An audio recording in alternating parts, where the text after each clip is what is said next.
it's Miss Carlye. Happy Friday. I'm here for another First Chapter Friday.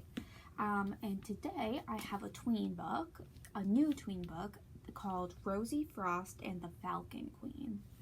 So tween is a book for slightly older kids, about 10 and up.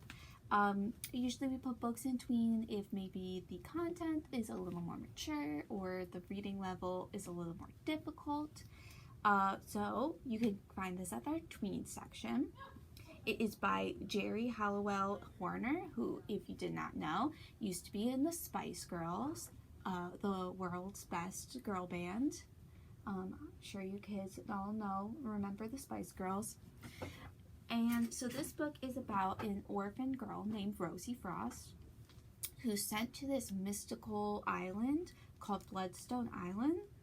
And it is there's a school there for extraordinary teens, and it's also a sanctuary for endangered animals. So there's a lot of dangerous secrets there, and the interesting bit about this school is that it was founded by Queen Elizabeth I. So I'm going to read the first book, the first chapter, which is the prologue. So if you go to the first page, there's also here a map of the island and the school. So it's going to be very interesting. So I'm going to read the prologue. Prologue. Every brick for her. June 1st, 1563, Bloodstone Island. The crowd's murmurs rose into excited chatter as 4 black horses pulled the Golden State carriage over the drawbridge.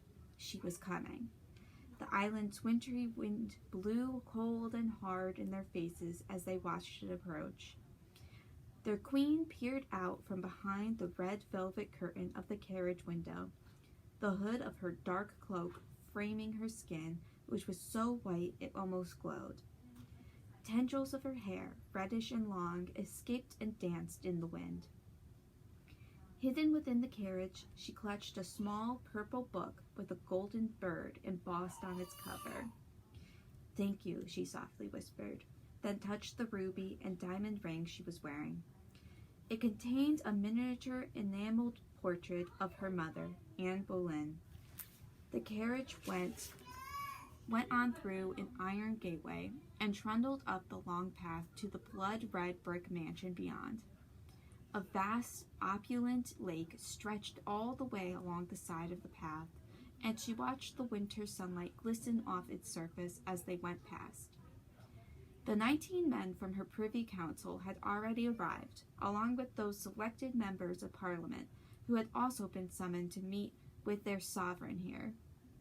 All dressed in their best clothes, they fell to her knees as her carriage came to a stop in front of them. She stepped slowly down, the light catching the diamonds embroidered into the lustrous white velvet fabric of her gown. Strings of pearls lay heavy around her throat, and one large ruby orb hung from her jeweled belt.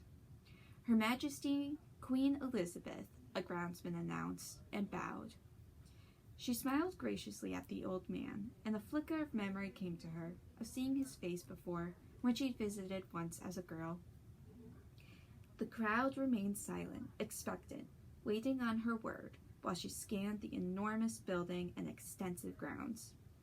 She then looked up at the sky and closed her eyes, breathing out slowly. Finally, everything she had wanted, finished at last. There would be redemption for her mother. A large white falcon flew over the iron gates, past the many turrets, then over the crowd, eventually swooping down to rest obediently on a guard's gloved hand. She cleared her throat and cast her eye over the men before her. Always so many men. She thought of the petitions for her to marry that had come flooding in upon her succession to the throne, a foreign king, duke, or prince, but she didn't want any of them. Her eyes sharp and firm, she began. "I say unto you all that, since I first considered myself born to serve Almighty God, I have happily chosen this life. I am wedded to my country. I am already bound unto a husband, which is the kingdom of England. Her words pierced the cold air as her counsel listened intensely. She raised her chin. You wish me to produce an heir to our throne. Well, here we will now have one. Today, as your sovereign, I give birth to life everlasting. My lineage shall transcend flesh and blood. This school, which I open today, will be a place to nurture the great minds, the hearts of polymaths, and the future leaders of our land.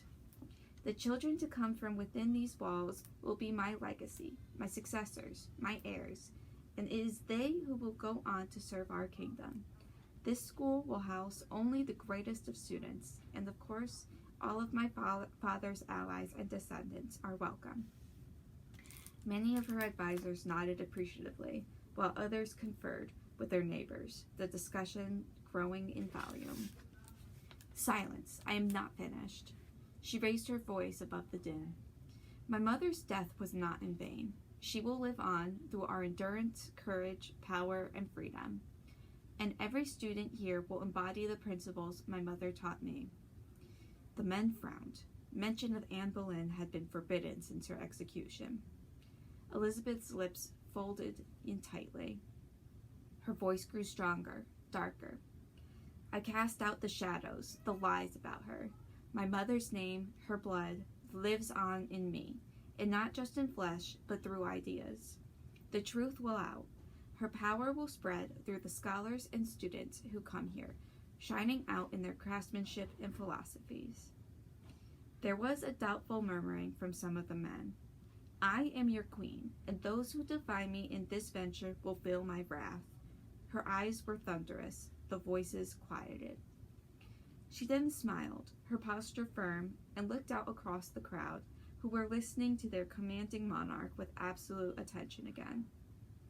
Here, on Bloodstone Island, greatness can flourish. It is England's own Garden of Eden, a place where all of God's creatures live undisturbed by the hand of man. All who study here shall come to appreciate God's divine majesty through the observance of his diverse creatures.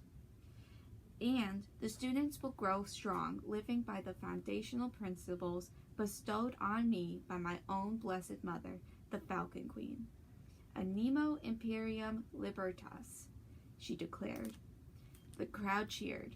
Animo imperium libertas, they repeated. So I declare my school now officially open. A large glass bottle with gold ornate trim smashed ceremoniously against the red brick of the building. She turned her back on the mansion and looked over toward the estate's entrance. Glinting in the sunlight was a monumental white and gold falcon, its wings spread wide, poised over the top of the huge iron gates. It hovered, regal and grand, the proud protector of the building beyond and all its inhabitants. In its talons, it gripped a metal sign, engraved with bronze writing. Welcome to Heverbridge School. Thank you, Mama, she whispered, still clutching the small purple book. This is all for you. All right, so that is the prologue. The rest of the book will be in Rosie Frost's perspective, and she is going to go to the school and have some mysteries to solve and some great adventures. So if you want to learn what happens at the school, you can come to the library, check out this book. You can call us and we can put it on hold for you. All right, so thank you guys for joining me today, and I hope you have a great Friday.